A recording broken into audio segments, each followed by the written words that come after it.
ગુજરાત પ્રદેશ કોંગ્રેસ કાર્યાલય રાજીવ ગાંધી ભવન ખાતે સંગઠન પ્રભારી મુકુલ વાસનિકના વરદ હસ્તે મીડિયા સેન્ટર અને વોર ફોર ન્યાય ઝોનનો શુભારંભ કરવામાં આવ્યો। લોકસભાની ચૂંટણીને અનુલક્ષીને ગુજરાત કોંગ્રેસ સમિતિ દ્વારા તૈયારીઓ શરૂ કરી દેવામાં આવી છે। ત્યારે ગુજરાતની 26 બેઠકો પૈકી 20 જેટલી બેઠકો પર પોતાના ઉમેદવારો જાહેર કરવામાં પણ આવ્યા છે, જ્યારે બાકીની બેઠકો માટે નજીકના સમયમાં કોંગ્રેસ મવડી મંડળ દ્વારા ઉમેદવારોના નામની જાહેરાત કરવામાં આવશે, જેને અનુલક્ષીને આગામી ચૂંટણીમાં શાસક પક્ષને માત આપવા માટે ગુજરાત કોંગ્રેસ સમિતિએ કોઈપણ પ્રકારની ઢીલ રાખવા માંગતી નથી અને તમામ બેઠકો પર પોતાના ઉમેદવારોને મદદ મળી રહે તથા મીડિયા, સોશિયલ મીડિયા સહિતના માધ્યમો દ્વારા ગુજરાતના મતદારોને આકર્ષવા માટે એડી ચોટીનું જોર લગાવવામાં આવી રહ્યું છે। ત્યારે આજરોજ ગુજરાત પ્રદેશ પ્રભારી મુકુલ વાસનિકના વરદ હસ્તે ગુજરાત પ્રદેશ કોંગ્રેસ કાર્યાલય રાજીવ ગાંધી ભવન ખાતે તમામ સુવિધાઓથી સજ્જ મીડિયા સેન્ટર તેમજ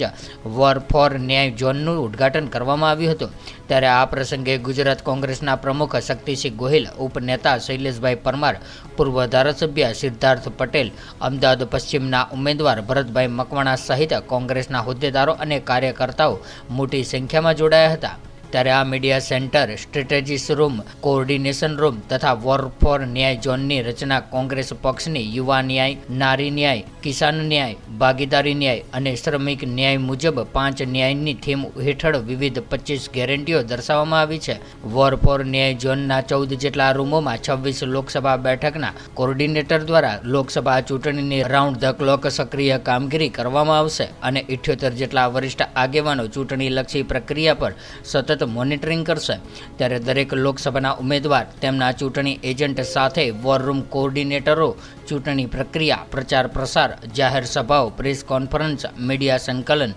સ્ટાર પ્રચારક સંકલન, પ્રદેશ રાષ્ટ્રીય આગેવાનોની રેલીઓ, સભાઓ માટેનું સંકલન war room, media centre, command સેન્ટરથી કરવામાં આવશે અને રાષ્ટ્રીય નેતૃત્વ સાથે સંવાદ તેમજ વ્યૂહરચના માટે સ્ટ્રેટેજી ઝોનની પણ ખાસ વ્યવસ્થા કરવામાં આવી છે। ત્યારે આ મીડિયા સેન્ટર દ્વારા ચૂંટણી દરમિયાન વિવિધ ચેનલોમાં પ્રતિનિધિ મોકલવા, પ્રેસ નોટ, પ્રેસ કોન્ફરન્સ, જાહેર ચર્ચાઓ માટે પ્રતિનિધિ સંકલન કરવામાં આવશે। આ પ્રસંગે ગુજરાત કોંગ્રેસના પ્રદેશ પ્રભારી મુકુલ વાસનિક દ્વારા પત્રકારોને સંબોધતા ભારતીય જનતા પાર્ટીની કેન્દ્ર અને ગુજરાત સરકારને આડે હાથ લીધી હતી અને ખેડૂતો, યુવાનો, મહિલાઓ ઉપરાંત પછાત વર્ગ માટે ભાજપ સરકારે ઠાલા વચનો આપ્યા હોવાનું પણ જણાવ્યું હતું અને કોંગ્રેસના ન્યાયપત્ર રૂપી ચૂંટણી ઢંઢેરાની પણ વિસ્તૃત માહિતી આપી હતી।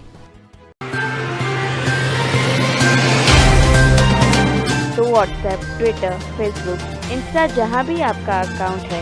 इसे शेयर बटन के द्वारा वहाँ पर शेयर करें।